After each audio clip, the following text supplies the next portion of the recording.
funniest thing about those cheesy motivational inspirational quotes that you see on like Pinterest or Instagram or whatever on social media that is like, oh, always believe in yourself, or never give up, or shoot for the moon because even if you miss you'll land among the stars.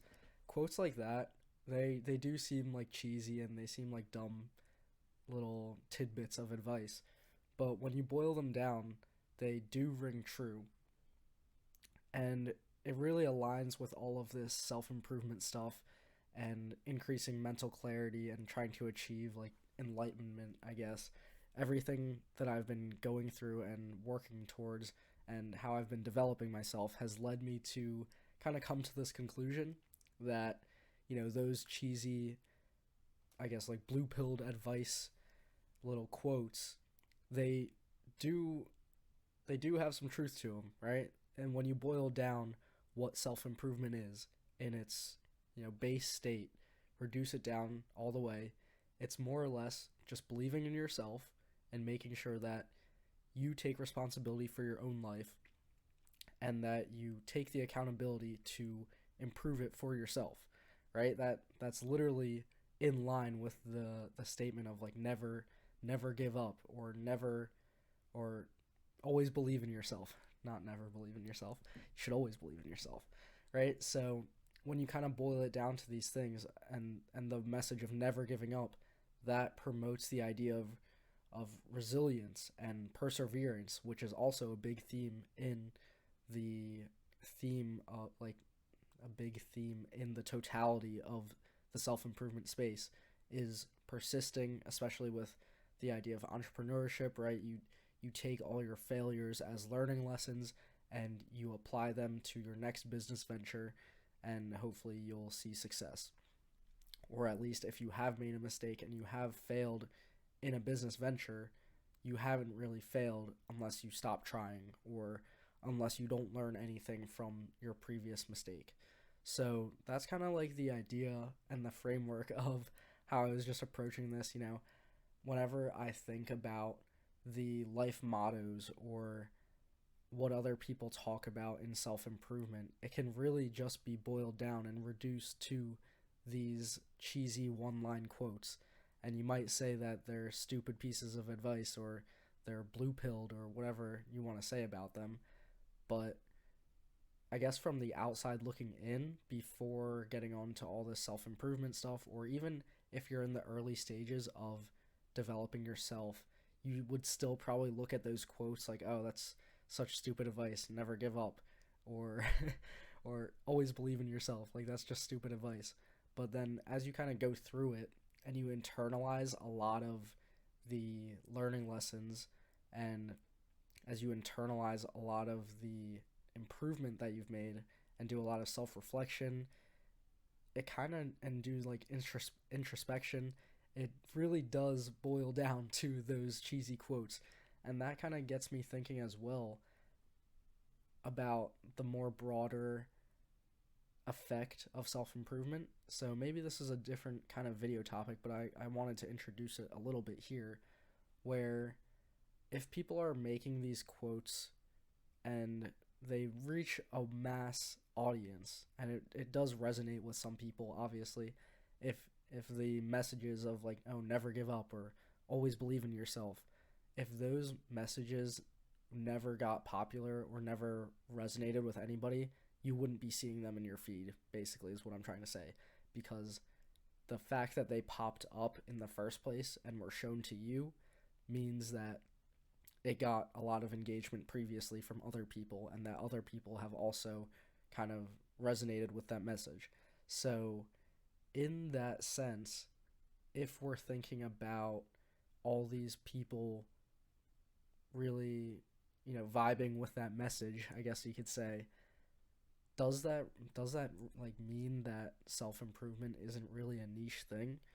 Because I've been thinking about that a lot lately, is that, a lot of people I think do know about self-improvement. Maybe they don't necessarily call it that because they're not on the internet all the time, or maybe they do call it that, but I think as I'm getting older, right? I'm not I'm still pretty young, I suppose, but as I'm growing older, I kind of like look around and I'm kind of realizing that everybody kind of has to everybody kind of has to be faced with this decision of whether or not they want to take responsibility and accountability for their own lives and whether or not they want to make a change. So maybe maybe my conclusion is that most people have rejected that responsibility and just chose to be complacent in their lives and settle on their goals and not necessarily chase after what they truly want in life. But I think everybody, or at older people at least, have been subjected to the idea of self improvement or ran across it in their life at least a couple times and had to make that conscious choice of like, okay, yeah, I'm just now that I'm 40, I'm just not going to go to the gym and I'm just not going to worry about trying to build a business or do anything on the side. I'm pretty okay with my life here, going to my 9 to 5, and then I come home to my family, my kids, watch some television at night, fall asleep, wake up and do the same thing over and over again. I think people who are older who, as kids or as teenagers, as young adults who are part of this self-improvement niche, we look at other people and we're like, oh, they just either one, we think that they haven't heard of self-improvement before or they haven't thought about improving their lives before, which I don't necessarily think that's the case. Now, I think in a previous video that I've made, I've mentioned that making more people aware of self-improvement is one of my goals, and I do think that is possible for the younger generation, like younger kids, but for older people, and that's not even my target audience. So I guess I'm not sure why I'm entirely speaking on this, but what I will say is that I think most of them have at least faced that decision once in their life, that they're like, hey, I guess I have the choice to either try to improve myself or I'm kind of comfortable with where my life is going, and then we'll just keep it moving from there. So I guess I want to bring up the thing that made me kind of realize this in real time, in real life. So just a quick story. I was in one of my classes this semester. I was in my it was like an entrepreneurship class, which I guess you could say whatever you want about that. I've had my own qualms with it being a little bit ironic where they're teaching you about entrepreneurship in a university and in college, which seems a little bit counterintuitive or it seems a little backwards. But, anyways, aside from that, we had some of these discussions that we talk about, even here, that I've talked about on my channel or just in the self improvement space in general. And, because it's entrepreneurship, which is very closely aligned with red pill ideology, I think, because we always talk about escaping the matrix and getting out of the rat race. So that kind of leads naturally towards the idea and the topics of entrepreneurship. So in that class, we were talking one time about like daily habits, I think, or how you stay accountable. We were just having an open floor discussion, and some of the people that were in the class, when it came around to their time to speak or when they wanted to speak up, they were talking about, oh yeah, sometimes I journal. A lot of the people went to the gym. Some of them talked about meditation. So it was interesting to see, just like I don't know how I'm trying to say this. If I'm trying to say like, oh, it was interesting to see actual people in the real world talking about these things, not just online, and especially coming from my peers, where I guess in this online space we think that most of the time people who are similar in our age as young adults aren't really in tune with this whole self-improvement thing.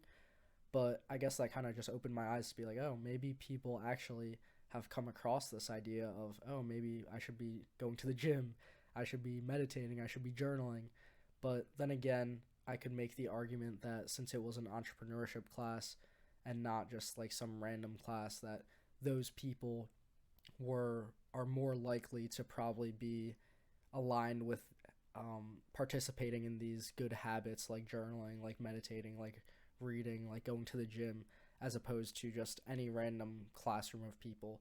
So that's kind of just like what made me aware of this thing, of this like idea that maybe a lot of people have actually been exposed to the idea of self improvement, but then as you get older, I suppose you will make your decision on whether or not you would like to participate and continue improving your life and keep chasing after those goals that seem out of reach, or if you kind of just accept what your life has become, I suppose, in a sad way.